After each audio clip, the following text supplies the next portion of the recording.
C'est un problème de société dans de nombreux pays. L'obésité chez les enfants.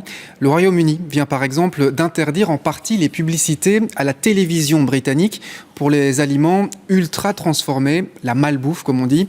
L'occasion de s'interroger sur ce qui est mis en place chez nous, en Belgique. Reportage de Bruno Schronweiler et Martin Biltares. C'est ce qu'on appelle des produits ultra transformés. Pizza surgelée, barres chocolatées ou encore plats préparés.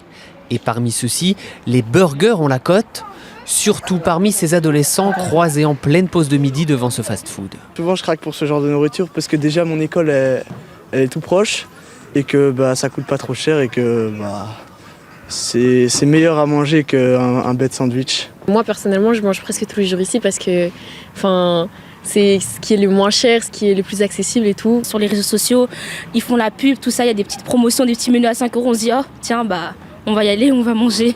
Et justement, en Belgique, aucun cadre légal ne régule la publicité de ce genre de produits riches en sucre, en sel et en graisse.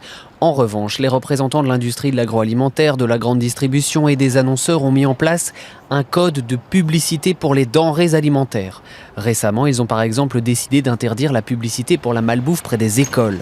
Un pas dans la bonne direction selon cette experte, mais qui rappelle que ce sont les industriels eux-mêmes qui doivent contrôler son application. Si on écoute les secteurs économiques, ils disent qu'on soit membre ou non membre des fédérations, on doit se tenir à l'application de ce code d'autorégulation. Sinon, on s'expose à effectivement des dénonciations, je suppose, et le jury d'éthique publicitaire va effectivement dénoncer les contrevenants. Mais on ne peut pas vraiment dire que ce soit très effrayant comme mesure.